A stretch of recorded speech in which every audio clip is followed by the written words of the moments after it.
Eu que agradeço o convite, né? Marcos, a Débora, o João, amigos aqui da Universidade Federal. E esse é um tema bastante polêmico, acho que nem é tão polêmico, né, para nós que estamos na educação, mas socialmente é um tema bastante polêmico. E nós estamos já há alguns meses, desde o início do ano, desenvolvendo uma luta frontal contra essa perspectiva da lei da mordaça. Então eu vou falar desde o meu ponto de vista. E desde o meu ponto de vista como estudioso da educação. Você falou ali que eu sou do estudo Vygotsky, que é a perspectiva histórico-cultural. Então isso já dá um ponto de partida desde onde eu estou olhando esse avanço, né, significativo no retrocesso de direitos, de liberdade de ensinar, um retrocesso com relação ao MPB, com relação à Constituição Federal, muito sério. Eu trouxe aqui uma série de apresentações. Eu fiz essas apresentações de forma que elas ficassem bem... tem muito ruído. Foi meio de propósito, porque eles usam os elaboradores, aí, os realizadores da escola sem partido, eles utilizam uma linguagem, que é a linguagem do elemento fácil, porém sempre com dupla, tripla interpretação. Então, tudo que está colocado ali foi realizado a partir de um projeto, de uma proposta que nasce em um determinado momento por um grupo de pessoas. Eu vou explicar um pouco desse processo, como que nasce, quem são os autores dessa nova perspectiva de ver a educação, né? E depois vou mostrar algumas. Eu fui no site deles, eu já venho trabalhando há muitos meses. Nós estava conversando aqui com o Marcos, nós tivemos uma vitória muito grande em Campo Grande e foi muito legal que serviu de referência nacional. Os nossos trabalhos viajaram ao Brasil todo, porque eles criaram uma lei assim, no frigir dos ovos a toque de caixa, porque essa é a perspectiva deles mesmos. Uma Câmara Municipal, como a gente sabe aqui em Campo Grande, que fica de um difícil diálogo com a comunidade, principalmente com a universidade, com o segmento da educação. A lei foi aprovada, aí nós tomamos conhecimento da lei, entramos em contato, fizemos uma manifestação de rua, numa praça, com professores, principalmente aqui da Universidade Federal. Tinha da UERJ também, da UFPB, mas eram principalmente professores e alunos da Universidade Federal. E aí estava também o pessoal da CP, da TTMs, alguns grupos de gênero, e nós fizemos uma manifestação de rua, fomos até a prefeitura, fizemos ali uma manifestação, divulgamos isso, marcamos uma reunião com o prefeito e pedimos que ele vetasse. E o prefeito falou, eu vou vetar. E vetou, como de fato vetou. Vetou a lei voltou para a Câmara de Vereadores, teve um primeiro encontro onde as duas partes foram escutadas, o professor Guilherme Passamani falou pelo nosso pessoal aqui, e aí teve um conflito grande na plenária nesse dia, um conflito bastante, assim, tinha essa calma de hoje, né? A coisa estava bem fervilhante. E marcamos aí, então, o dia que seria votado o veto. E no dia do veto, eles não vieram. Eles que eu digo são aquelas pessoas que defendem a lei da mordaça. Vieram ali 15, 20 pessoas. E nós conseguimos colocar 400 professores dentro da Câmara Municipal. Não cabia de professor. Ficava todo mundo em pé, e os ânimos bastante exaltados. Os vereadores se reuniram, voltaram e falaram assim, não, nós vamos manter o veto do prefeito. Foi um dia de uma vitória que circulou o Brasil inteiro. Eu mesmo fiz um pequeno vídeo que circulou milhares de compartilhamentos, né? Depois a gente passa o vídeo aí fora que ele fala que vai aqui manter o veto, para ver o nível da emoção que foi criada. Mas não é sobre isso que eu vim falar com vocês. Eu vim falar com vocês sobre o que é a Escola Sem Partido, esse projeto, um projeto, ou Escola Sem Partido, o projeto Escola Sem Partido, o que ele representa diante do quadro internacional, no mundo capitalista que a gente vive, qual a linguagem que eles têm utilizado, tanto do ponto de vista legal quanto do ponto de vista da sua comunicação, quem são os apoiadores dessa proposta, e a última parte, que eu acho que é a parte mais importante, que eu vou me delongar um pouco mais, vou falar sobre as epistemologias, a diversidade na formação do educador brasileiro, da educação brasileira. Então, quais são os autores que estão permeando a formação hoje no Brasil, nas pós-graduações, no estricto senso, que acabam influenciando o lato senso e as graduações? Então, quais são as origens epistemológicas, quais são as origens filosóficas dos conhecimentos que circulam no âmbito da pedagogia, né, em geral no Brasil? E sempre fazendo um contraponto com a defesa dos argumentos, os fundamentos da escola sem partido. Vou fazer esse contraponto para que a gente possa entender quem são eles, né? E, como eu falei, isso aqui não é muito para ser lido, mas é mais para que a gente possa ter um roteiro de acompanhamento. Eu vou sentar aqui, tentar fazer essa circulação, né? Quando a gente fala de capitalismo, né? Vem uma coisa assim, na verdade é um internacionalismo que a gente quer entender. Nós queremos entender algo fora do Brasil. Você abre aqui no YouTube, Lei da Mordaça, vão ter muitos professores se posicionando, alguns mais famosos, outros nem tanto, mas em geral é um discurso que vê a lei dentro de si mesma. Em geral são contra, né? As pessoas que têm uma formação melhor, em geral são contra. Na universidade tem um professor que é da UNB, que escreveu inclusive um artigo aqui em Campo Grande, uma semana antes de eu escrever esse artigo no Correio Estado. Esse artigo eu publiquei no dia que teve a votação no Correio Estado aqui. E é um professor que já há 5 anos não publica, ele é uma revista Aquaris, que está fora do departamento lá na UNB. E quando ele fez a sua defesa, o próprio departamento fez ali um documento dizendo que ele não representava os demais, todos os professores do departamento de educação da UNB. Então, é um professor isolado. E aí nós vamos discutir um pouco quem são esses fundamentos aí, né? O que é esse projeto de escola sem partido, ao final das contas? Esse projeto, ele utiliza como meio de comunicação a demonização do professor. Eu vou mostrar isso para vocês. Eles têm uma série de publicações que tem no vídeo. O dia que eu fiz a matéria aqui no Correio Estado, quando eu fui ler o que estava na sequência da matéria, dava até medo, não dava nem para responder. Tal grau de agressividade e de superficialidade. Não tinha ali ninguém que entendesse minimamente de educação. Aquilo é feito por pessoas que são de outra área, né? Não professores da educação. E remete a uma questão internacional. Quando nós pensamos hoje nas ciências humanas, nas ciências sociais, o significado das ciências humanas e sociais hoje para esse novo formato do capitalismo contemporâneo pressupõe aí uma ruptura. Então não é só aqui no Brasil que isso está acontecendo, né?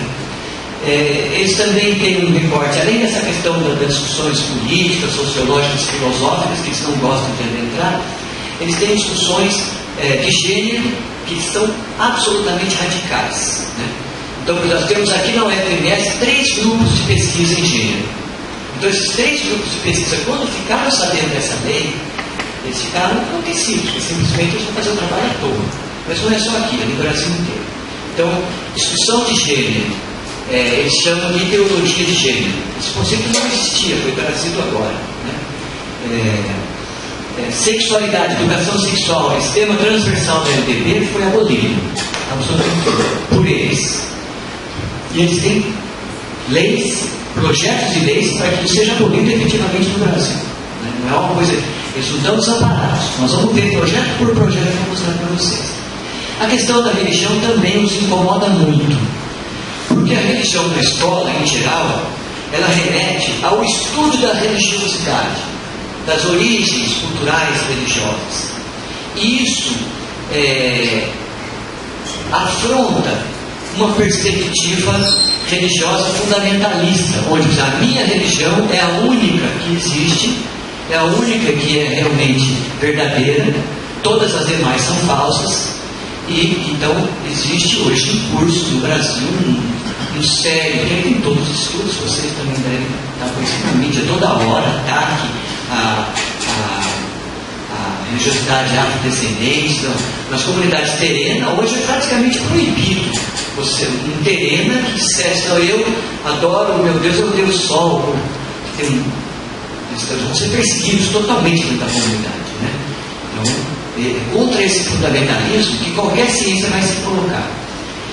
E aí, contra concepções pedagógicas, eles querem mudar. Liberdade de concepção pedagógica não vai existir mais. Mas eu queria fazer uma reflexão. Cada um dessas figuras que estão aí atrás, eu trabalho com história da arte, com estética, né? Então eu pego algumas deles aqui, eu pego sempre referências bem clássicas, né? Existe uma crise hoje em curso, e aí eu vou usar alguns autores aqui rapidamente, não vou me aprofundar nisso, só para a gente entender de onde vem esse discurso.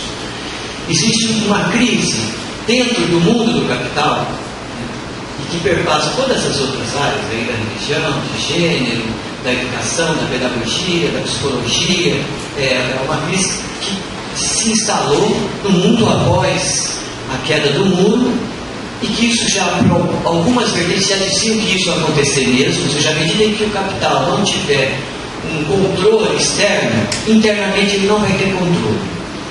Então, essa questão do capital fictício explica muito bem o que acontece. Tem um filme que ganhou o Oscar agora, no ano passado, que é A Grande Aposta. Um filme muito bom, didático, fácil de entender. Ali no filme a gente entende. Claro, o Piketty vai muito mais fundo nessa questão, porque ele não é marxista, ele é um estudioso, estudou Marx, claro, porque todo mundo da economia tem que passar pelo Marx, mas ele não é marxista, ele nega isso logo no começo do livro. Mas ele vai fazer um estudo sobre esse capital fictício. Então, imagina, o que aconteceu aquela crise de 98 é o filme. Então, havia um ativo na área imobiliária, vamos supor que valesse 30 bilhões de dólares. E aí esses 30 bilhões de dólares foram vendidos como papéis para investidores. Os investidores compraram esses papéis, só que o papel valorizou tanto que eles emitiram um papel em cima do papel. E o papel continuou valorizando, porque era um investimento imobiliário de grande porte, uma coisa muito bem bolada. E aquilo foi valorizando, e o capital fictício é isso, é um papel que não tem representatividade no mundo real, material. Não é isso? Se você entrar em no Google ali, colocar capital fictício, vai aparecer 10 revistas brasileiras na hora ali, Folha de São Paulo, tudo vai explicar em rápidas palavras, tem toda uma literatura também sobre o capital fictício. E uma das áreas de apropriação maior do capital fictício são os dívidos da dívida pública. Então, esses ativos da dívida pública, por exemplo, a dívida pública brasileira é impagável. De toda a América Latina, do próprio Estados Unidos, do Japão, são dívidas impagáveis, inapagáveis. Então, aquilo virou papel. Ele não tem mais correspondência com a realidade. Virou papel. Então, o que acontece? Hoje, por exemplo, o governo brasileiro gasta 47% de todo o orçamento da União para pagar a juro da dívida, ou para pagar o papel. De quem?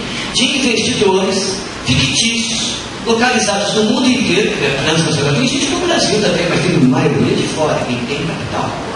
Então, aí, 47%, imediatamente, 47% de todo isso. Imagina se nós tivéssemos hoje 47% a mais de recursos para a educação, para a saúde, assistência, trabalho, tudo, né, que nós precisamos.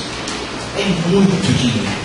Desses 47, eles ainda conseguem tirar mais do tanto que eu trabalhei em Brasília, no Ministério não era, todos os projetos que não são executados, o dinheiro não fica para o próximo exercício. Vai para esse fundo, vai pagar a dívida. Ou seja, o grosso do dinheiro público está indo para quem? Para os grandes investidores, porque o pequeno investidor não vai pegar. Grandes investidores que põem somas gigantescas nesses papéis, que são títulos à beira da podridão, que não correspondem mais, na verdade, esse é o capital fictício. E a bolha desse capital fictício é muito maior do que aquela, é muito grande. Então vai quebrar. Se vai quebrar, quem vai pagar? Não são eles não têm como pagar. O grande capital que aposta nesse capital fictício não tem como pagar isso. Vai pagar como? Se a própria, por exemplo, a Universidade Federal, a gente sabe que uma empresa americana agora comprou a Anguera, né? A Anguera já não é mais brasileira.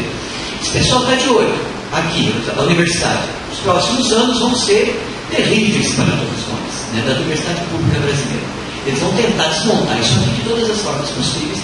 E de onde vem essa força? É o partido X, tá, tem os partidos. Mas essa força é uma força internacionalista, demorou para chegar no Brasil. O que aconteceu na Grécia, na Espanha, em Portugal, né? Na França está acontecendo agora. Você vê toda uma legislação contra as leis trabalhistas francesas, né? Então isso está acontecendo no mundo inteiro, não é uma coisa localizada, né? Então, há uma crise dentro do próprio capital, entre uma perspectiva, eu vou passar rapidamente aqui, keynesiana do estado de bem-estar social, ou seja, um capital que preconiza que se você dividir a riqueza para toda a população, o capital vai crescer, que foi a perspectiva do pós-guerra na Europa e em alguns outros países do mundo, e cresceu mesmo, né? É uma perspectiva que foi bastante adotada aqui no Brasil pelo Mantra. O Mantra defende essa linha nas entrevistas que ele dá, os grandes economistas dos últimos tempos defendiam essa linha. Ou seja, se a gente, essa coisa de bolsa família, bolsa salário, tudo isso é feito no mundo inteiro, não é uma coisa, pessoal, o Brasil é tão grande que a gente só vê Brasil, né? Mas na verdade isso acontece no mundo inteiro. Isso é uma forma de distribuição de riqueza para que essa riqueza gere outra riqueza e atomize o capital. Mas o outro capital, a outra perspectiva econômica do Friedman, do Hayek, por exemplo, o Friedman ganhou, o Hayek ganhou nos anos 50 o Nobel, e o Friedman nos 60. Grosso modo, o que eles têm a dizer é o seguinte: Estado mínimo não tem que distribuir a riqueza, tem que deixar o capital livre, porque o Estado forte vai conseguir distribuir a riqueza, que aconteceu na Suécia, né, na Finlândia, na Dinamarca, mais do que nos outros países do sul da Europa, né, são os países nórdicos. Eles investiram num Estado fortíssimo, detentor de tudo, né, mas para eles é mais fácil, porque eles vão buscar capital fora. Então eles têm um tudo de riqueza, né, do neocolonialismo, vem buscar no mundo inteiro, na África, os países vão ficando miseráveis e as pessoas ficando cada vez mais ricas. Mas enfim, há uma disputa dentro do próprio mundo capitalista, e é isso que a gente precisa entender. A gente vai ver esse filme agora, Aquários. É um filme legal de se ver, né? O Aquários mostra ali a Sônia Braga, que é a clara personagem, ela está em luta frontal contra uma empresa que não aceita que ela seja dona de um casarão ali que construiu um prédio. Então ali é essa disputa entre um capital mais humanizado, mais keynesiano, que aposta que o capital consegue distribuir essa riqueza, e um outro capital que não é nada disso. Nós vamos, o lucro para quem tem investimento. E esse lucro para quem tem investimento só vai acontecer se conseguir calar a população, que vai haver retrocesso de direitos. Está havendo retrocesso de direitos no mundo inteiro. E como que nós vamos calar essa população? Bom, tem a televisão, que está a serviço disso. A Fundação Milênio, que é paga por grandes empresas brasileiras, principalmente pelas empresas de comunicação, Globo, Abril, grandes empresas, bota dinheiro ali que não tem fim. Todo esse pessoal da Lei da Mordaça está ligado ao Instituto Milênio. O Instituto Milênio não aparece, mas é o Instituto Milênio. E o Instituto Milênio está a serviço dessa perspectiva, desse capitalismo do Hayek, do Friedman. Tem grandes pensadores da educação brasileira que estudam esses caras da educação. Aí vai outro, Milton Duarte, que vão estudar como que isso aqui influencia na educação. Enfim, existe uma disputa. E essa disputa é entre duas formas de capital. Agora, esse pessoal mais à direita, que acredita no capital do Estado mínimo, né, do capital fictício, do capital em todas as partes, da liberdade total para o capital chegar e pela educação particular, tudo, nada é público, tudo, o Estado se ausenta e deixa as relações. Na questão indígena, o Estado se ausenta, a justiça se ausenta. O problema é entre os índios e os donos. Tem lá, né, os agronegociantes que têm os papéis referentes àquelas terras. E aí, claro, acorda, arrebenta do lado mais fraco. É a mesma coisa do trabalhador. Né? Nós temos hoje uma manifestação das duas PECs, uma no ano que vem, se passar uma delas, no ano que vem acabou o nosso plano de carreira aqui da Universidade Federal. Então, se tem professor aqui, deveria estar lá na manifestação hoje. Porque no ano que vem, nosso plano de carreira vai ser engolido. Se essa PEC for aprovada. Isso é só o começo. Então, está havendo uma destruição de todo esse direito, que foi o discurso do pós-guerra, um discurso do capitalismo keynesiano, que tem a ver com os governos que governaram o Brasil nos últimos anos.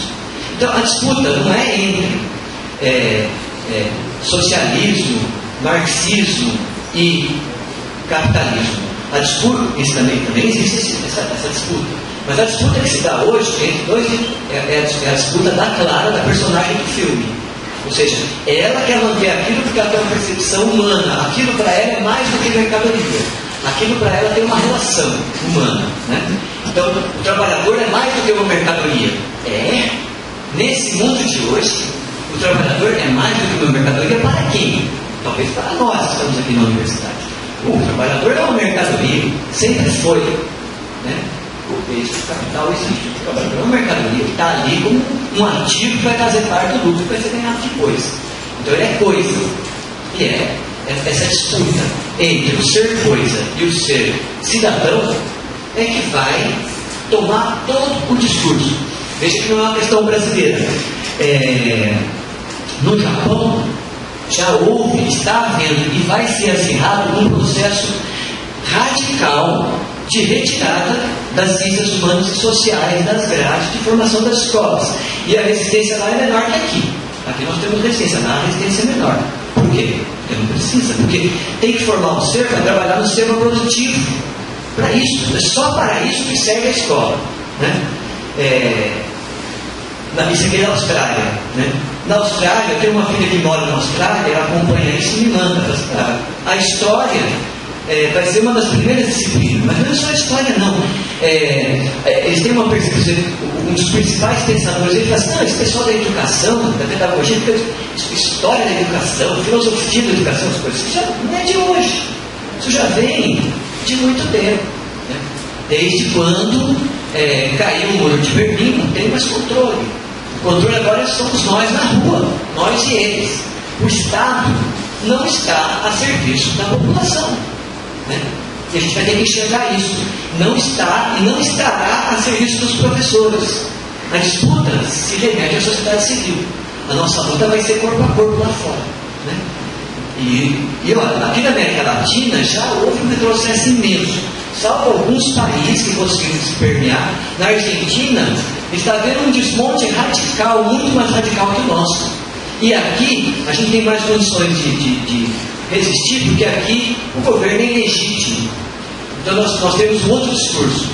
Mas lá não. Lá o governo foi eleito. Foi mais difícil para resistir. O Escola Sem Partido nasce principalmente por um cara chamado Miguel Najib, que teve aqui em Campo Grande já umas coisas, que queria fazer um debate aqui na universidade, chegou na véspera e ele desistiu. Porque ele sentiu que o clima ia ser hostil a ele, né? Também não tinha argumentos. Ele é advogado, nunca foi da educação, nunca estudou nada da educação. Ele iniciou essa perspectiva quando a sua filha teve uma aula com um determinado professor e ele não aceitou o conteúdo que o professor estava dando, ele foi na escola, reclamou com os diretores da escola, a coordenação pedagógica, a própria escola falou, não, o professor está certo, isso aqui está no livro. E aí ele não conseguiu espaço e ele começou a se mobilizar para isso. E aí ele vai fazer o site da Escola Sem Partido e vai conseguir alimentar várias pessoas no Brasil inteiro a partir de uma crítica básica. Escola, para ele e para esse pessoal da Escola Sem Partido, não deve formar um cidadão, como está no artigo 3 da LDB. Tem 2 artigos da LDB. Nós temos que formar para a cidadania. É lei. Ou seja, a proposta dele é rasgar a Constituição. Fazer outra Constituição. Vocês vão ver, vão chegar até nos 4 PRs que estão lá em Brasília.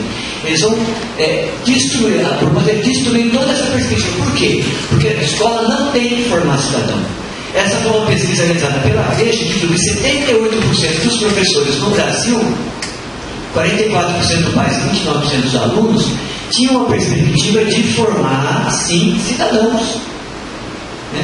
Nós, praticamente, desde minha juventude a gente trabalha isso, mesmo antes que eu, no caso, que sou mais antigo, antes da LDB, a gente trabalhava nessa perspectiva de formar um cidadão. Mas eles falam, não, tem que trabalhar o conteúdo técnico específico só, sem fazer relação de nenhuma forma com política, com sociedade. Por exemplo, uma das formas que ele tem de identificar o professor que tem que ser punido pela lei, né, é o professor que traz para a sala de aula o noticiário nacional e internacional. Esse professor é um professor que está indo além do seu dever. E aí tem que ser, inclusive, preso, né, que é a proposta deles. Veja que uma outra coisa que identificada nessa revista da Veja, que 29% dos professores identificavam Paulo Freire como o maior pensador da educação. Não sei se isso aqui é real, porque Karl Marx, se você não vê no ensino fundamental e médio, é muito raro, né? Mesmo aqui na Universidade Federal, que eu acho que o ponto do dedo do professor marxista aqui dentro da universidade é que para eles o Foucaultiano é marxista, o deleuziano é marxista, né? Aqueles que têm da linha nietzscheana é marxista. Imagina, são conflitos imensos. Nós vamos falar sobre isso no final. Esse aqui são 2 livros que eles têm no site deles, com toda essa história, eles têm 3 livros que eles colocam como referência, né? Um é Guia Politicamente Incorreta da História do Brasil, desse Leandro aqui, que é jornalista, trabalhou na Veja, fez parte, inclusive, dessa questão dessa pesquisa aí. Ele é um cara posicionado, né, em relação a se contra qualquer forma de. Para ele, tudo é marxista. E o Guia Politicamente Incorreto dele é um livro terrível, assombroso. Ele usa um argumento de desfazer do pensamento crítico, mas de uma forma extremamente cruel, assim, sarcástica, né, irônica. O tempo inteiro ele faz essas ironias. E há anos ele vem fazendo um trabalho que é o trabalho de identificar pessoas que têm uma vertente crítica, que ele chama de crítica, que aí liga ao marxismo diretamente, mas aí crítica é muito mais amplo, né? E aí essas pessoas estão fazendo desserviço à educação. Então, e o outro aqui por uma crítica da geografia crítica. Porque Milton Santos, nós temos dentro da geografia todo um universo de pensadores da geografia crítica. Não pode. Esse autor, ele vai fazer esse pelo menos é do meio acadêmico, esse tem produção. Eu entrei em todas as produções, esse aqui o outro não tem nem arte, né? O cara é jornalista, fica na superficialidade. O outro ainda tem uma proposta. E o Armindo Moreira é talvez o livro mais importante que eles usam, né? Professor não é educador, ponto. Professor não é educador. Então isso aqui é contrário à LDB, certo? A Constituição Brasileira. E aí ele vai dizer: educar é promover na pessoa sentimentos diários que lhe permitam adaptar-se e ser feliz no meio em que há de viver. Esse que há de viver tem descendência portuguesa, tem um jeito diferente de falar. Adaptar-se e ser feliz. Mas não pode ser educador. O professor não é educador. Instruir, essa é a palavra mágica deles. Para eles têm apenas que instruir, né? Vou pular aqui. Não devia haver curso de pedagogia. Isso nas palavras do Armindo Moreira. Não devia haver mais curso de didática. Porque didática é o aspecto prático. Então tem que formar o professor prático. Gente, isso não é novidade. Isso vem acontecendo na educação brasileira desde o governo Collor, né? Eles tiraram filosofia, eles tiraram história da educação, eles aumentaram, eles têm aumentado, não é?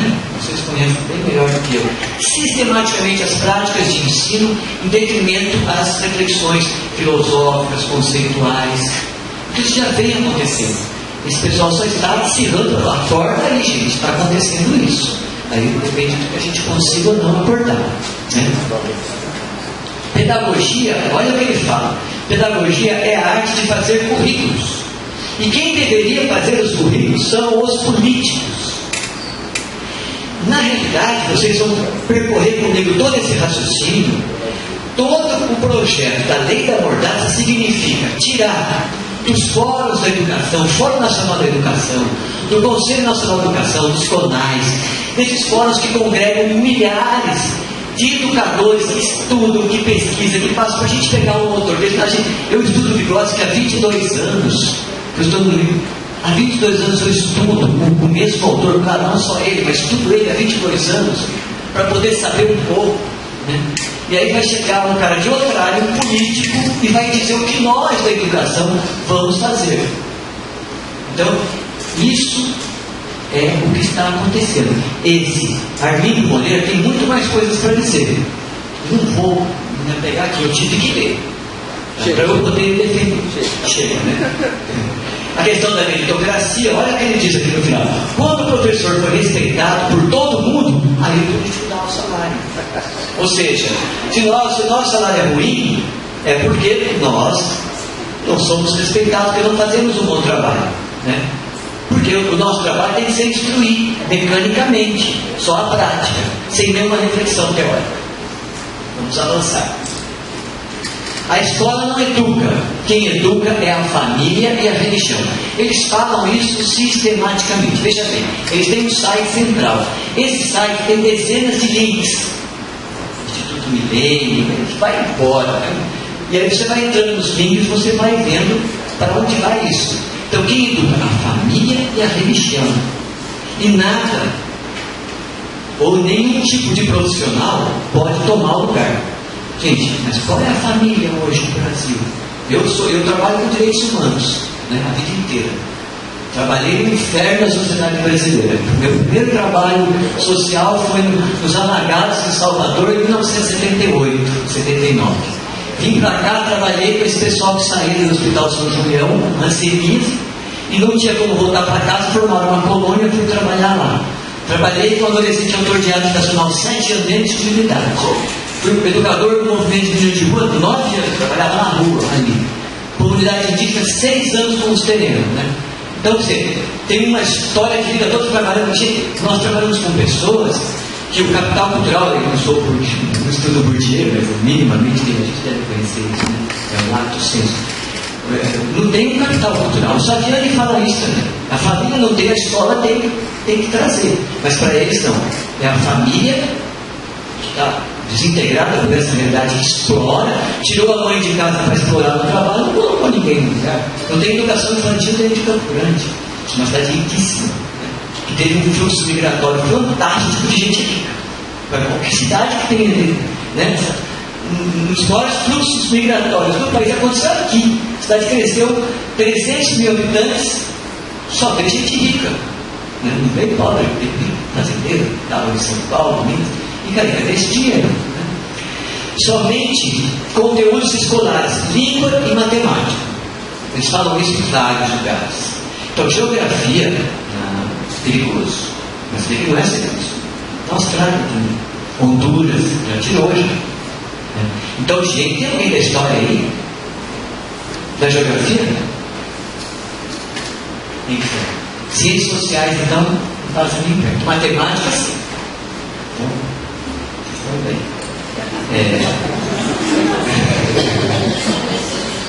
não vou pegar emprego tão fácil. Da arte eu não sei, porque a arte são as vontades para ganhar dinheiro, né? Mas a nossa perspectiva de arte não é essa, então. Nas universidades somente há espaço para teorias marxistas, feministas, aí eles vão falar, né? Mas o que eles chamam de teoria? Porque para eles demonizam os marxistas e demonizam as feministas o tempo todo, né? E morrem de medo, assim como o diabo tem medo da cruz, eles morrem de medo quando a gente vem com um discurso contra a homofobia. Quando você vai fazer a defesa, né, da liberdade de gênero, né, de orientação de gênero, eles ficam enlouquecidos. De onde vem esse discurso? Então, veja bem, há um interesse do grande capital, mas há outros no submundo, do mundo que nós vivemos, que estavam escondidos e que começam a aparecer das sombras, né? Começam a aparecer pela internet e começam a crescer grupos que falam agora em ditadura, em general Ustra, em tortura, e falam que tem que matar 20 mil pessoas, depois tem que matar 30 mil, tem que matar 200 mil pessoas para cercar o Brasil. Isso é um discurso que está na internet toda hora, não vejo isso toda hora. Então, de onde vem esse discurso? Né? E que um discurso misógino, né? Essa minha filha pode mostrar, ela fala, pai, o Ormas tem 2 vezes a população de Campo Grande, mais um pouco, né? 2 milhões de habitantes. E ela fala, eu saio da balada, ela é jovem, sai da balada 4 horas da manhã e atravessa a cidade a pé. Não sei se esse Campo Grande não chega do outro lado, em nenhuma cidade brasileira. Então, é isso. Quer dizer, a escola não vai se interessar em trabalhar nisso, né? Enfim, vamos lá. A questão de gênero, especificamente, né? Vamos ver números, né? Quantas mulheres são assassinadas, quantas mulheres são agredidas, quantas mulheres não têm espaço no mundo profissional, quantas mulheres não têm espaço em relação ao salário, quanto há de misoginia no discurso da população. E quem vai identificar isso? Senão uma área do conhecimento, né? Daí grande Simone de Beauvoir e todos os colegas que fazem esse trabalho de gênero maravilhoso. E para que serve esse trabalho? Justamente porque nós conseguimos ter espaço dentro da educação e dentro da saúde, como está na lei.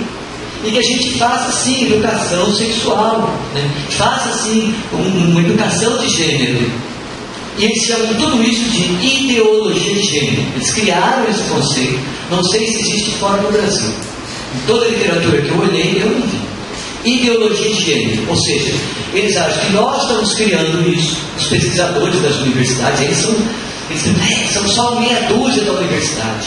E isso pega como uma praga. Você vê pessoas que têm até um discurso interessante, Brasil afora, nesses programas de internet, né?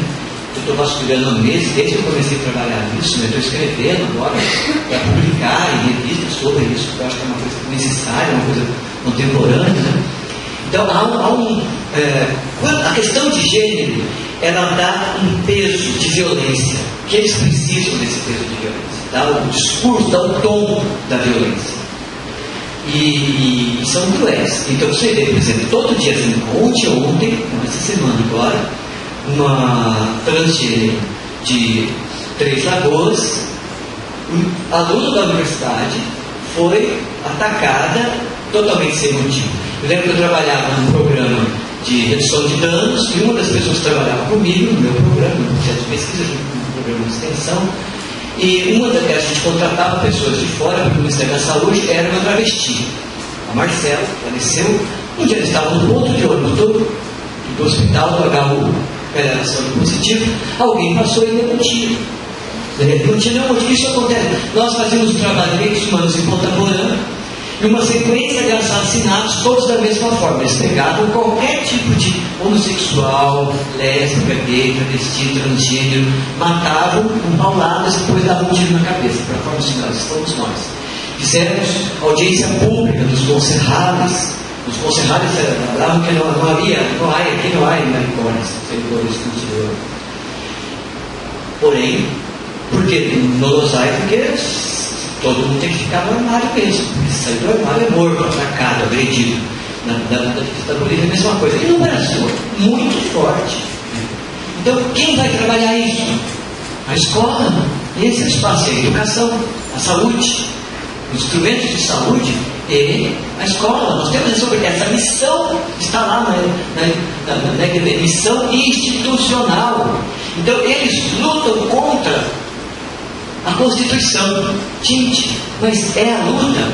Lembra que eu falei da cisma entre um capital mais humano, que acredita na instituição, que aquele capital é bonzinho, e o outro capital sórdido, que superou o keynesianismo, né, focado no Hayek, no Friedman? É isso. É o desmonte da Constituição. O inimigo é a Constituição. Eles já acabaram. E o que é a Constituição? É o pacto federativo, capital e trabalho. Estamos todos lá, em todas as individualidades. Mal ou bem, nós estávamos cobertos por essa lei, que foi um pacto. E mal ou bem, vivemos sob a égide dessa lei, acreditando que dava para melhorar. Eu, por exemplo, sou um árduo defensor do Estatuto da Criança, luto dentro do Estatuto. Antes do Estatuto, eu estava aqui produzindo o Estatuto da Criança e do Adolescente. 26 anos, daí as crianças abandonadas, assim, caos. Mas, enfim, tentamos. Agora não há mais esse estatuto. Esse é o discurso. é o rompimento do pacto desse capital humanizado, keynesiano, bem-estar social, que humanizado se depende demais. Direitos humanos, para esse pessoal aqui, eles associam direitos humanos com marxismo. Gente, os direitos humanos nascem enquanto instituição legislativa nas 3 constituições durante a Revolução Francesa, 91, 93, 95, se não me engano. São 3, as 3 vão estar lá. Direitos humanos, o ciclo aí do cidadão, né? Direitos do cidadão, cidadania, vão surgir lá. Na Revolução Francesa, a Revolução Burguesa, a Revolução do Capital. Então, e o Marx, inclusive, gastou um longo tempo na literatura para se colocar criticamente a essa perspectiva que estava lá na lei. Então, os direitos humanos, 1948, 58, né, Riad, Basic, todos esses tratados internacionais de direitos humanos, para esse grupo aqui, é um atraso, é uma coisa que significa um atraso. Então, tudo que é direitos humanos está sendo desmontado a partir dessa reflexão. E Secadit do MEC foi totalmente desmontado. Eles vão criar outro. Ouvi dizer, professor colega, eles vão criar outro. Agora, o Secadit tinha um trabalho fortíssimo na questão de gênero. Né? Na minha área de adolescente autor de arte profissional, né? Na questão da saúde, né? Do não preconceito, as doenças contagiosas, um trabalho fantástico, Secadit. Né? Vão acabar com o Secadit. Enfim, nós temos uma posição, e os grupos que estudam isso na universidade têm uma posição de estudos, nossa, daria para publicar, são dezenas, centenas, milhares de livros publicados. Esse pessoal nunca publicou nada sobre isso. Então veja, é uma luta entre algo que foi produzido durante centenas de anos, um conhecimento extremamente complexo. Aí vem um pessoal de outra área e diz, não, isso aqui não serve para nada, fazer outra coisa. Onde aconteceu isso, gente? Onde aconteceu isso? 1930, não está tão longe, não faz 100 anos. Né? O que fez o Hitler na minha área de arte? Eu sou estudioso de arte.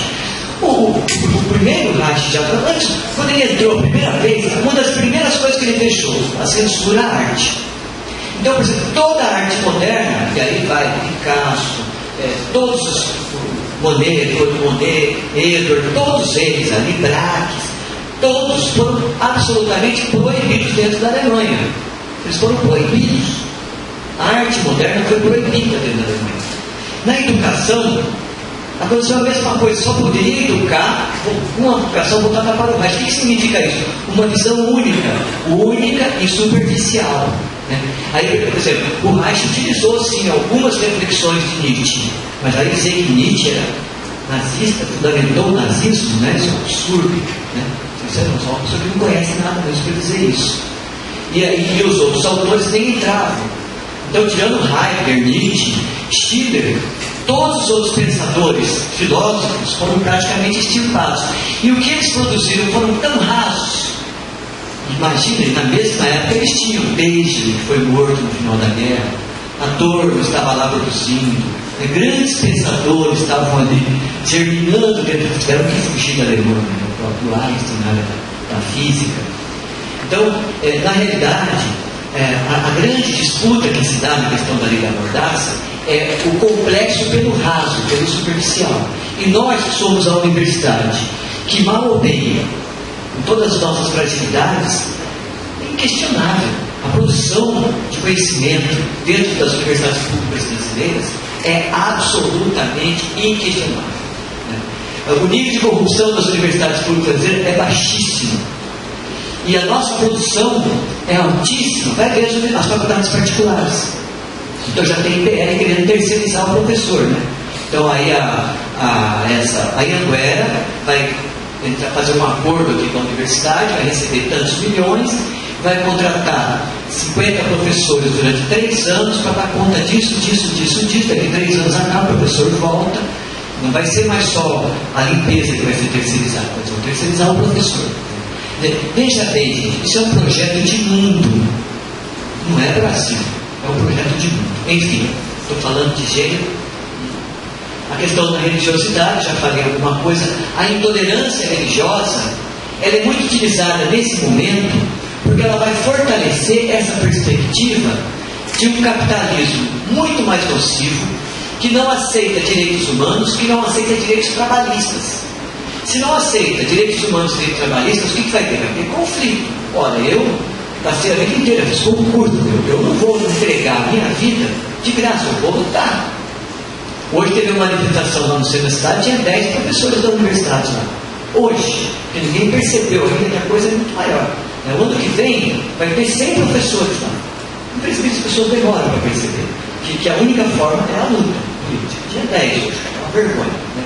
Nós contamos, nem 10 não tinha. Então a intolerância é um instrumento desse novo interesse social. E aí há perspectivas outras, não é desde o meu ponto de vista degolskiano, né?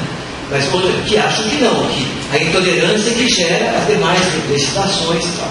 A intolerância sozinha se isolaria, não iria crescer. A intolerância se apega. Quem financia esse pessoal é o Instituto Millennium. Quem financiou o crescimento de igrejas intolerantes no Brasil, essas igrejas foram importadas nas décadas de 50 e 60, elas foram exportadas, aliás. Elas vieram dos Estados Unidos, teve um projeto, e vieram aqui aqueles americanos, e eles foram formando uma igreja que era celular, que não tinha ligação com essa igreja universal, totalitária, que eles chamam totalitária, que é a igreja católica, ou mesmo as vertentes anglicanas e outras protestantes, mas que tem uma perspectiva da igreja como um todo, né? Não, criou-se uma igreja celular, sem fundamento, não é um padre que estuda 20 anos, 10 anos para conseguir ser padre, ou mesmo outras igrejas isso foi criado, isso foi trazido para cá. E hoje tem o apoio desse instituto que está ligado, que é financiado por Globo. Gente, pensa Globo. Imagina um cara que nem esse Bonner, que deve ganhar ali no mínimo 700 mil reais por mês para fazer tudo isso que ele faz, O que ele faz com o dinheiro dele? Ele não gasta. Ninguém é ligado. E quem ganha menos ganha 100 mil. Ninguém gasta isso. Eles investem, eles são investidores, são banqueiros também, são investidores. Gente, crise. Que crise? O Itaú e o Bradesco tiveram no ano passado um recorde de lucratividade da história bancária no Brasil. Tem crise para quem? Então, é necessário que a gente associe essas questões religiosas, de gênero, essas formas de intolerância a outros interesses. Esses outros interesses despertaram, porque precisam disso. Bolsonaro, por exemplo, esse que falou que tem que matar 20 mil, tem que matar 30 mil, tem que matar 200 mil para poder acertar o Brasil, né? O Bolsonaro surge de onde? Ele surge porque há interesse nele, né? Ele foi importante nesse momento de luta contra o capital mais humanizado, porque ele luta por um outro tipo de capital. Essa questão isso aqui é um texto deles que eu peguei só um pedacinho. Essa questão de afro-brasileiro, africanidade, cultura indígena, quilombola, negro, eles são radicalmente contra essas perspectivas. Bolsas, nossa, eles são totalmente contra, né? Aquele cara que eu falei da história não é indecente, politicamente incorreta, ele vai dizer que o negro, inclusive ele faz ele vai falar que o zumbi não era nada disso. O zumbi fazia dos seus colegas escravos e que ele fazia dos negros escravos e dominava esses negros escravos. Tem controvérsias dentro da história. E aí ele utiliza isso para falar que inclusive tem muitos negros que também são exploradores. Ou seja, bota numa questão de relatividade. Ou seja, não há uma dívida histórica a ser paga. Se os negros foram trazidos da África para cá, não há dívida histórica. E não tem que ficar estudando a africanidade, ele já é daqui, ele tem que se adaptar aqui ao Brasil e acabou. Então, esse é o discurso. E daí todo esse processo de perseguição que estão sofrendo as igrejas afrodescendentes, que estão se escondendo hoje, porque estão sofrendo ataques no Brasil inteiro. Né? Muitos ataques, todo dia acontece ataque a essas igrejas. O que eles acham do movimento estudantil? Gente, eu peguei algumas pedras. Mas se vocês entrarem lá no site, dá para se divertir dias e dias e dias. É muita coisa que tem lá. Tudo superficial, nada tem referência, né? Não tem referências bibliográficas, não. É só o machismo mesmo, né? Então, para eles, o movimento estudantil é totalmente aparelhado por esses professores da escola. Então, o movimento estudantil é uma coisa que tem que ser destruída. O estudante não tem capacidade para lutar politicamente. É uma criança, é um adolescente, é um jovem, né? Gente, imagina agora com essa própria campanha que teve aqui. Eu me coloquei, trabalhei por uma das chapas, né? E várias vezes conversei com alunos. Gente, os alunos não apoiaram. Eles não tomaram posição. E aí? Todo mundo faz o quê? Não apoiaram. Nós não tivemos como convencer de que eles tinham que nos apoiar, que a nossa chapa melhor. É difícil essa relação. Nós não temos essa relação, nós não temos esse poder que eles acham que nós temos sobre o aluno. Nós somos muitos professores. Então a gente exerce, às vezes, algum aluno capta ali uma referência, porque esse aluno já tem uma história. Porque do nada ele não vai captar. Né? Ele não vai. Aí você dá um texto ao aluno e ele fala, puxa, que legal. Eu lembro, por exemplo, quando eu li o primeiro texto do Vygotsky, que foi uma professora Sônia Urti, né? Eu fui fazer uma disciplina do mestrado, e a primeira vez que eu li, falei, nossa, é muito bom isso aqui, eu estou procurando isso. E nunca mais, faz 22 anos que estou estudando, nunca mais parei de estudar o cara. Agora, para falar que a Sônia fez a minha cabeça, eu vou falar isso para ela quando eu encontrar ela. Não é isso. Há uma universalidade, e eles não conseguem entender essa universalidade. Mas o grande vilão do Escola Sem Partido é o Paulo Freire. Aí eles põem, vou mostrar, mas tem uma foto do Paulo Freire, o Paulo Freire e Nosferatu Freire.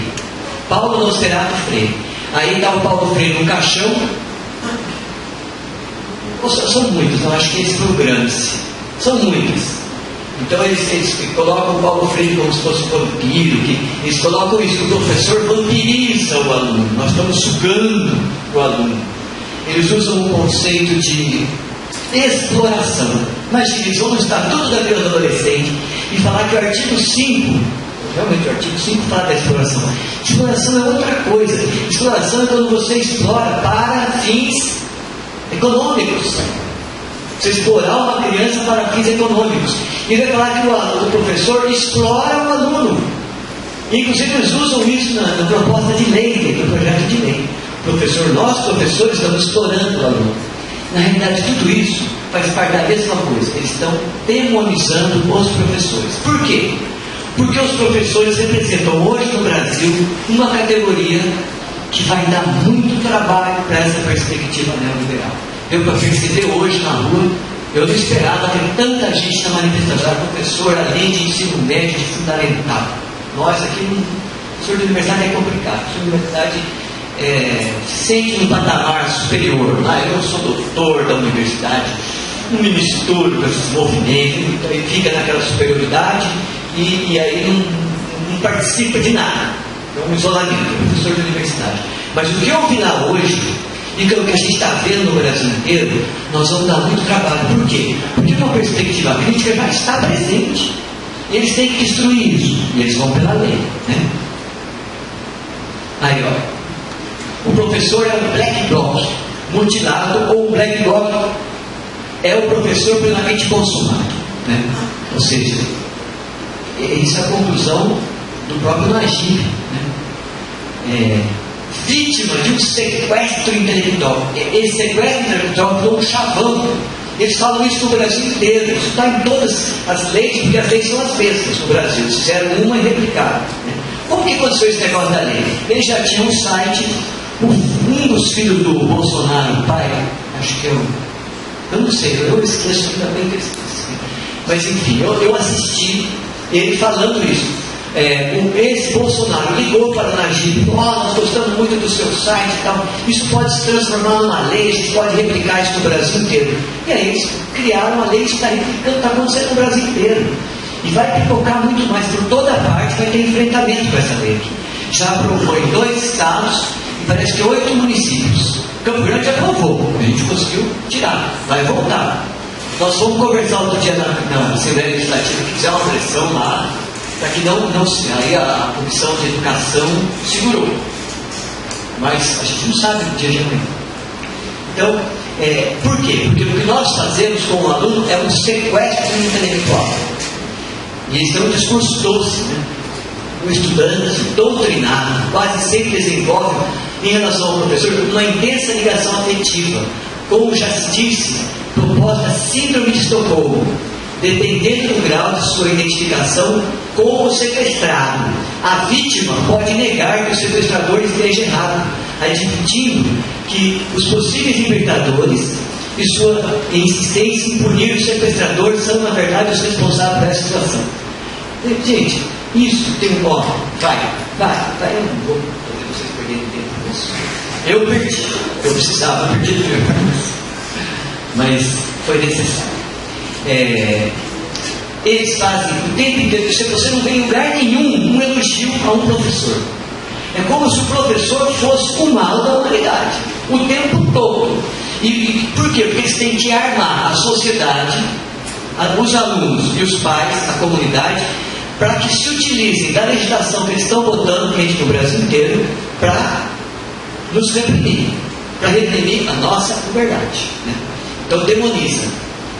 Isso aqui é um discurso. Se você sente que os professores estão comprometidos com uma visão lateral, preconceituosa, denuncie, vá ao Ministério Público, utilize a lei. Vai embora. Essa é a lei que circula no Brasil inteiro, tal qual foi aprovada aqui, e a gente conseguiu derrubar, né? O professor, veja bem, que você lê a lei, você acha ela boa, né? Mas na realidade não é tão boa assim. O professor não se aproveita da audiência cativa dos alunos para promover seus próprios interesses. E a questão partidária. Gente, olha, eu sou professor há muitos anos. Se eu tiver um colega fazendo atividade partidária, onde eu estiver como professor, isso é uma questão que tem que levar para o colegiado. Como é que vai fazer? Nossa, e aí o Ministério Público tem lei, já existe a lei. O professor não pode desenvolver atividade partidária. Mas a gente não pode fazer uma discussão, um candidato a vereador aqui dentro da universidade, queremos fazer, não conseguimos. Imagina um professor falar de partido, né? Claro que somos contra, mas eles usam isso. E eles falam que nós, professores, estamos sim fazendo uma ação partidária nas escolas. O que não é verdade. Claro que deve existir aquele que faz, é o criminoso. Mas eles generalizam isso, né?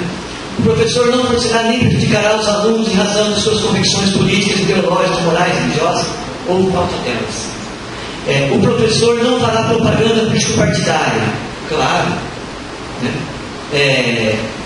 Participar de manifestações, atos públicos, passeatas.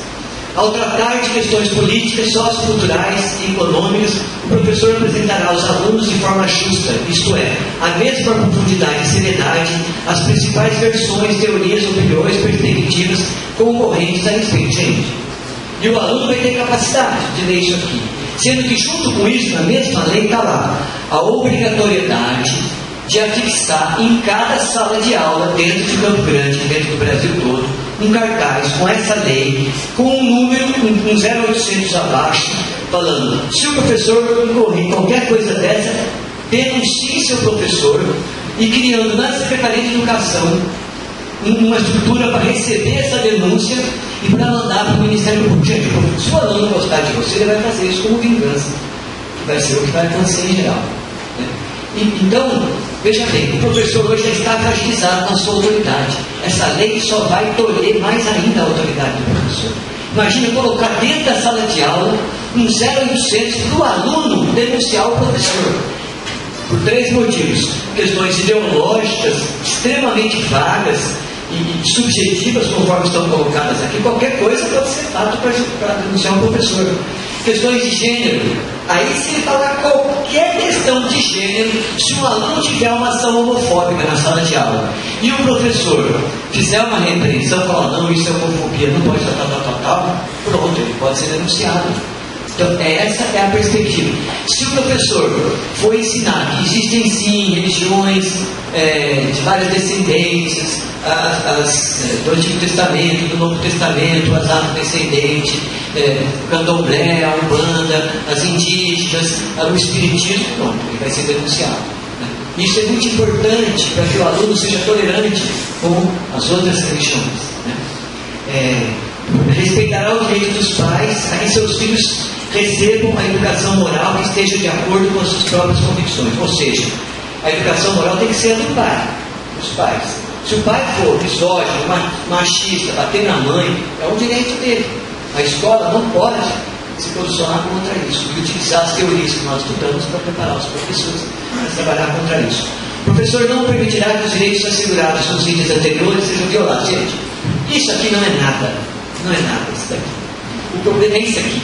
Isso aqui é no município, aqui lá. O problema é que nós temos 1, 2, 3, 4 PLs tramitando já.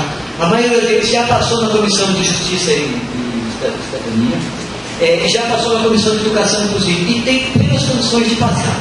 O primeiro institui a escola sem partido.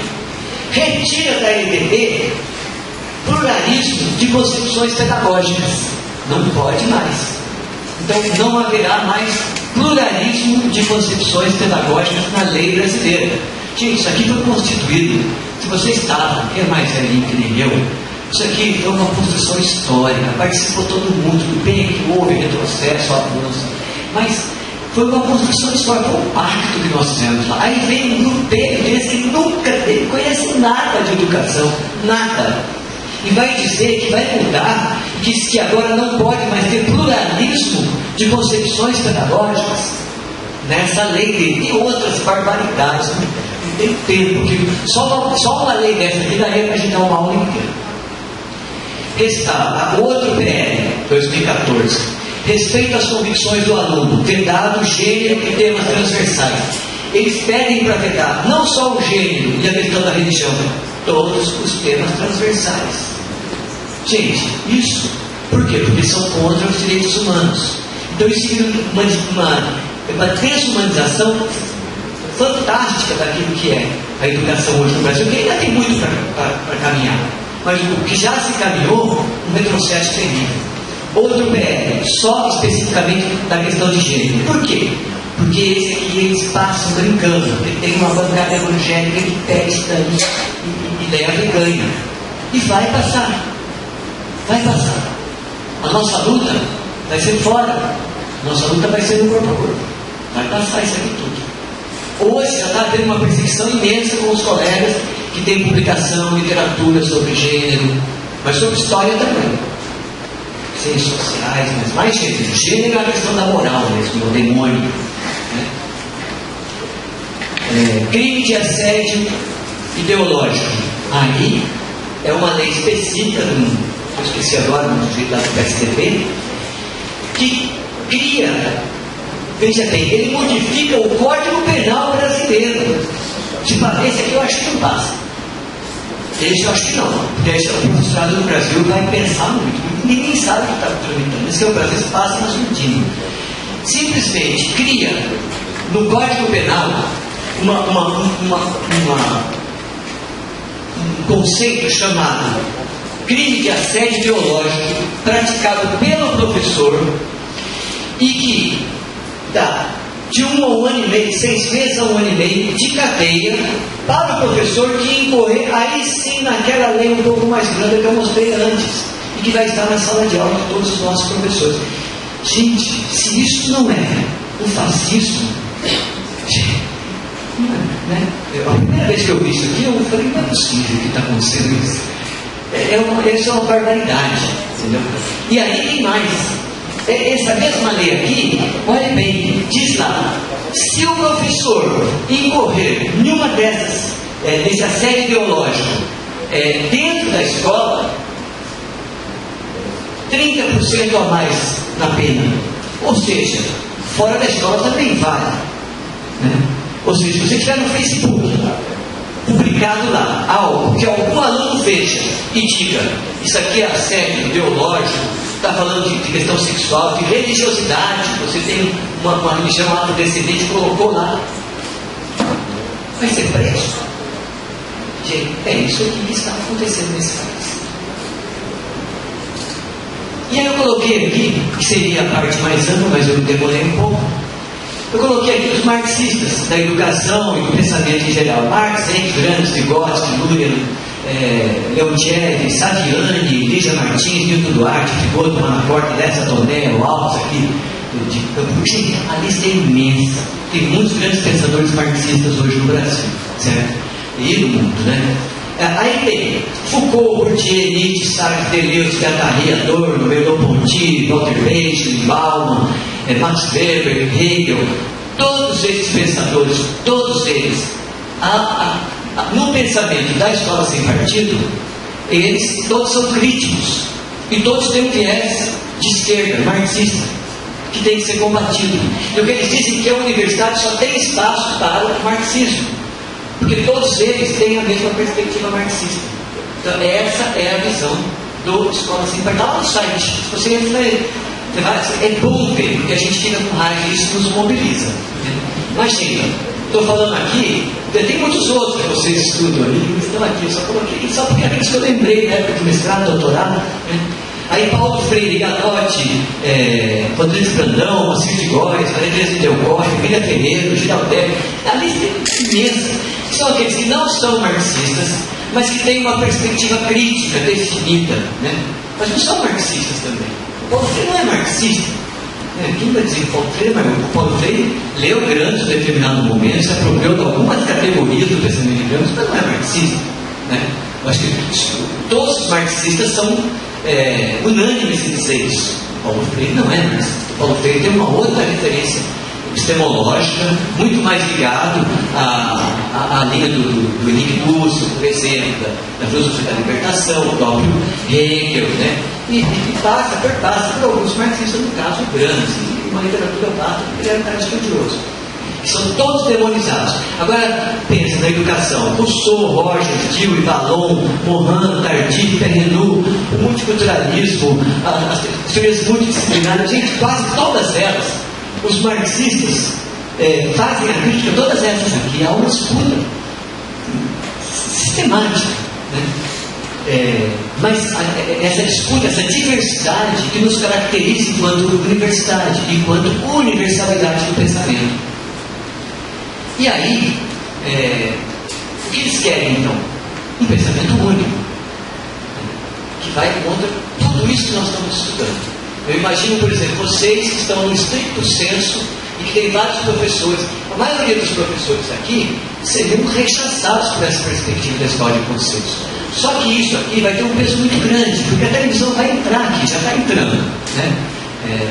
Mas mesmo os pensadores, por exemplo, o Leandro Carnal, por exemplo, de marxista não tem absolutamente nada, né? O Leandro Carnal, ele faz uma crítica assim terrível, né? O próprio Pondé, o cara até à direita e tudo, que também faz a crítica. Aqui você tem, por exemplo, o Botti, né, que é um cara da história do PMDB, ele faz uma crítica, está aqui com a gente, escreveu essa matéria que eu fiz aí, escreveu junto comigo, né? A gente tem escrito várias matérias sobre isso. Eu acho legal trazer pessoas, não ficar só, não se isolar, fazer essa luta, é uma luta de todos nós, né? E, enfim, são todas essas tendências. Então, e nós fazemos parte, eu faço parte da Frente Estadual contra a Mordaça. Nós temos uma frente nacional, estamos organizando essa frente no Brasil inteiro. Quem, em geral, participa dessa frente? Sindicatos de professores. Aqui, por exemplo, a FEDENS, a ACP, a do FEMES. Participam na linha de frente mesmo, trabalhando. Nós estamos produzindo agora um material, vamos produzir um folderzinho pequeno, um outro material um pouco mais encorpado, vamos botar no site dos nossos sindicatos, para que as pessoas possam, lei da Mordaça, para que a gente possa ter acesso, e um cartaz. O cartaz já tem um circulando, nós vamos fazer outro. Nós vamos fazer uma campanha e vamos circular o estado, fazer palestras, isso já está acontecendo já, né? No sentido de mobilizar não só os professores, mas principalmente os professores. Eu chamei a minha fala hoje de criminalização dos professores, porque hoje a gente pensa que isso está acontecendo com os professores do nível médio do fundamental, só que isso vai cair por cima de nós aqui e de uma forma ainda mais pesada, ainda mais contundente do que vem acontecendo. Eu estudo Vygotsky há 22 anos, né? E vou continuar, possivelmente vou ficar, velhinho eu já sou, mas vou ficar lá, vou acabar a minha vida estudando, porque eu gosto e ele representa aquilo um instrumento que eu descobri para poder dar respostas das minhas questões, né? Uma perspectiva do psiquismo como fruto da historicidade humana, né? Mas essa minha perspectiva é absolutamente impossível nessa linha de pensamento. Então, o que nós estamos defendendo é uma diversidade, e que possa haver essas várias formas de diálogo. Foucault, tem alguém que estuda Foucault, de uma forma um pouco mais aprofundada?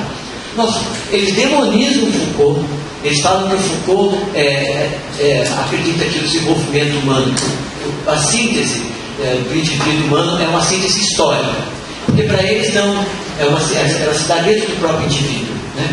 E aí várias, a questão do Foucault é a questão da loucura, que trabalha, objeto e punir, né? A questão dos encarcerados. Gente, hoje no Brasil, nós temos, hoje, num dia, eu trabalho com isso, porque eu conheço, nós temos hoje 700 mil presos no Brasil.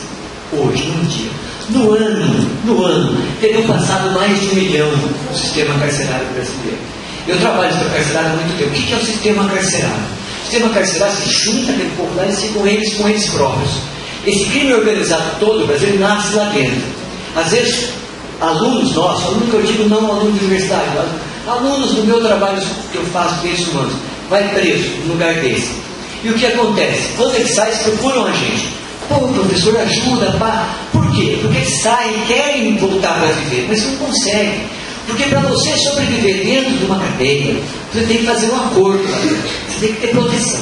Ninguém sobrevive sem proteção dentro de uma cadeia. Isso é beabá. Isso aí na década de 80 eu trabalhava em cadeia, já sabia disso. Hoje piorou. Então tem os grupos, cada grupo tem os seus. Você vai ter que se alinhar. Só que quando você sair, você tem que pagar. Então o crime brasileiro, ele não se forja tanto nas relações da sociedade aqui fora. Quando fala que o sistema penitenciário é a universidade do crime, não é uma parábola, né? É um conceito efetivo que denomina um estado mesmo de formação. E aí quando você tem uma pessoa presa, você tem um filho, uma mulher, um esposo, você tem todo um universo de pessoas que vão ser afetadas por essa prisão, né? Então, vão passar nos próximos 5 anos cerca de 3 milhões de pessoas no sistema penitenciário. 3 milhões de pessoas nós estamos falando. Então, esse é o país que deveria ser humanizado e vai ser ainda muito mais desumanizado. Porque para esse pessoal aqui, do sistema carcerário, então eles nem falam. Eles só falam se coisa ficar passando a mão na cabeça do bandido, né? Na realidade, a polícia tortura, isso eu conheço muito bem, né? Está gravando, é para gravar, é para ser falado, não tem. Eu tenho relatos de tortura no Brasil inteiro. Eu viajei esse Brasil inteiro implantando a Escola Nacional de Educação, um projeto que nasceu aqui dentro da UFMS, depois nós fomos implantando no Brasil inteiro, e lá, contato com adolescentes, vai perguntando. Tortura é a prática comum. Agora, você vai em um país mais civilizado, a polícia não tortura. Quando você tortura uma pessoa, você destrói essa pessoa para o resto da vida e cria violência. Então, tudo isso que está acontecendo aqui é criar violência. Nós vamos acirrar muito mais a violência e nós vamos sofrer as consequências disso. A troco do quê? De um grupo de financiadores, detentores do capital e do lucro dessa pequena elite. E só o serviço deles, porque mesmo esses outros que trabalham não vão ter acesso a isso. Eu queria só fazer essa pequena apresentação do que é essa lei da mordaça. E a gente se coloca à disposição. Estou um pouco aqui também como representante da frente estadual, e vocês vão ver aí por aí, sinalizar onde vai ter reunião, vários sindicatos vão entrar pesado nessa questão, e nós temos já uma força grande aqui no estado. A ideia é que a gente também consiga mobilizar e sensibilizar pessoas de outros lugares, e aí abrir então para que vocês possam contribuir com a nossa discussão. Muito obrigado.